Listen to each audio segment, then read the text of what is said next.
Cashin stood there longer than he expected, watching quietly from a distance. The rain kept falling, but the woman and the little girl did not seem to notice.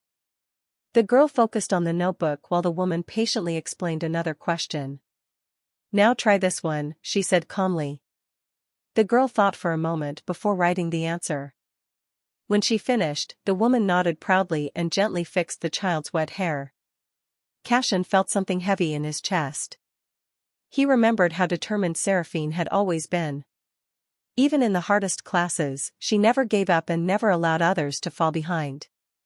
Seeing her here, sitting on cold pavement while teaching her daughter like nothing else mattered, confused him. He had seen many people lose hope after life treated them unfairly. But Seraphine looked different. She looked tired, yet strong. The girl suddenly looked up at the sky. "Mom, are we going to stay here tonight?" Seraphine paused for a moment before answering softly. "We will be fine." Cashin knew that tone. It was the same calm voice she used years ago whenever problems appeared. At that moment, he made a quiet decision. After 20 years of silence, he was finally going to learn the truth about what happened to her. During those years at the university, Seraphine lived a simple but focused life. She spent most of her time in the library, studying late into the night while other students were busy with parties and social events. Many students admired her discipline, but some quietly envied her. Cashin often studied with her after classes. They shared notes, discussed ideas, and sometimes argued about business strategies. Seraphine always believed that smart planning could change a person's future, no matter where they started in life. Cashin admired that confidence. It pushed him to work harder and think bigger than he ever had before. Meanwhile, Armand watched everything from a distance. Being rejected by Seraphine had damaged his pride more than anyone realized. He was used to people agreeing with him, especially because of his family's influence. Each time Seraphine ignored his attention, his anger grew stronger. One evening, after seeing Seraphine and Cashin leaving the library together, Armand's expression turned cold. The laughter of his friends around him did not change his mood. In his mind, respect was something that had to be forced. And he believed power gave him the right to control the outcome. From that moment, he quietly began planning something that would change all of their lives forever. The news moved through the university faster than anyone expected. Students whispered in hallways and classrooms, repeating the same accusations again and again. Some people looked at Seraphine with shock, while others looked at her with quiet judgment. She tried to speak to the professors privately, hoping they would at least hear her side of the story. But every door seemed closed. The documents placed in front of them looked too detailed to question. To them, the case already seemed decided. Seraphine felt the ground beneath her life slowly disappear. Years of hard work meant nothing anymore. Her name, once respected across the campus, was now spoken with suspicion. Cashin tried to meet her several times during those days. When he finally saw her outside the library, she looked exhausted but calm. "I didn't do any of it," she told him quietly. Cashin believed her without hesitation, but belief alone could not change the situation. Powerful voices had already shaped the story people accepted. Soon after, Seraphine packed the few things she owned. She left the campus before dawn one morning. By the time most students woke up, she was already gone. The university moved on quickly, but the damage done to her life had only just begun. After leaving university, Cashin focused only on survival. His family was struggling with heavy debt, and he had no choice but to start working immediately. He began with a small office and only a few employees who believed in his ideas. The early years were difficult. There were nights when he slept at his desk because he could not afford an apartment. Many investors rejected his plans, saying his business would never succeed. But Cashin refused to give up.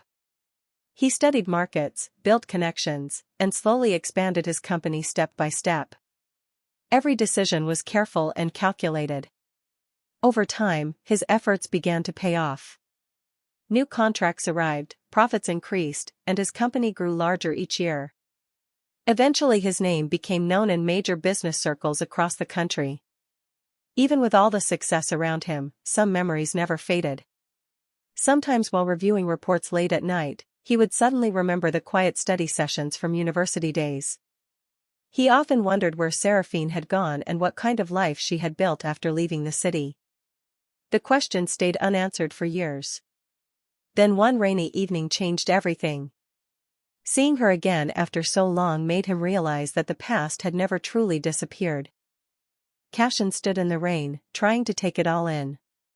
The little girl held tightly to Seraphine's hand, looking up at her with wide eyes.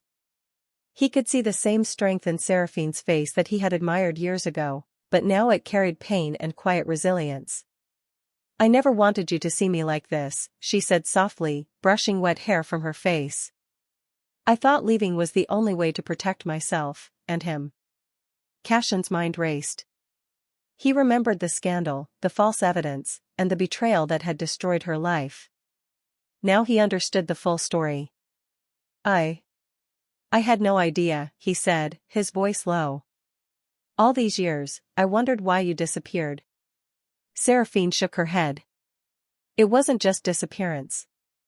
I had to survive. The city was not safe for me after what he did. I had no choice but to leave, and soon after, I found out I was going to be a mother." She looked down at Alara and smiled faintly. "She gave me a reason to keep going. No matter how hard life got, I couldn't give up. I had to be strong, for her." Cashin nodded silently, realizing the courage and suffering she had carried alone all these years. Seraphine's days were long and exhausting, but she never stopped moving forward. She took every odd job she could find, cleaning offices, waiting tables, babysitting, just to make sure Alara had food and a roof over her head. Nights were often sleepless, filled with worry and planning for the next day. Yet, despite the struggles, Seraphine never let Alara's education suffer. She would sit with her daughter on the floor, using scraps of paper or worn notebooks to explain lessons. "Learning is your armor," she told Alara. "It can never be taken from you."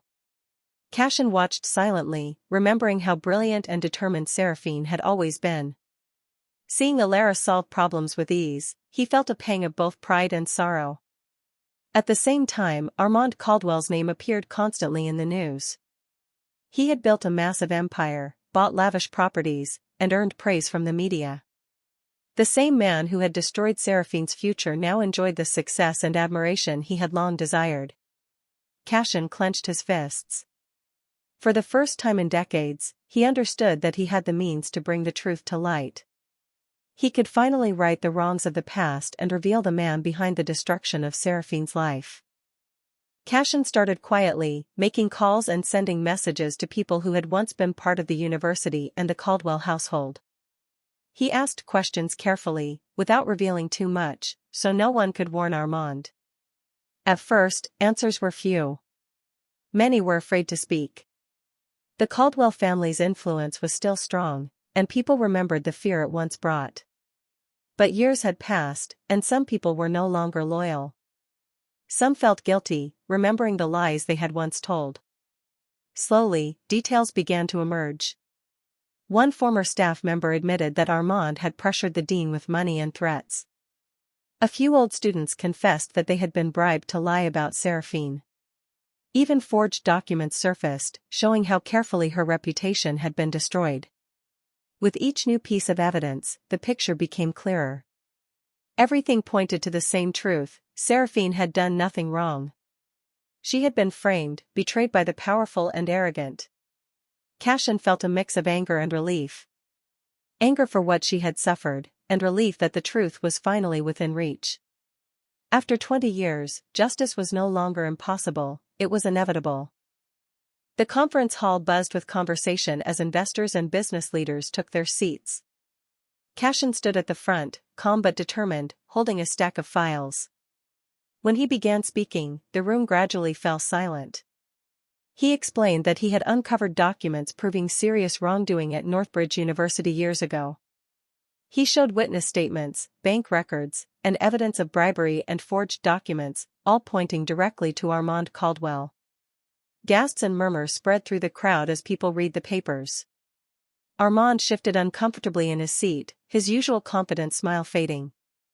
No amount of money or influence could stop what was now in public view. Cashin presented everything clearly, step by step, leaving no room for doubt. The evidence revealed how Armand had destroyed Seraphine's life and attempted to silence anyone who knew the truth. Within hours, the news spread beyond the hall. Authorities began investigating, and questions were raised in major media outlets. Investors and partners started withdrawing their support. For the first time, Armand faced the consequences of his actions.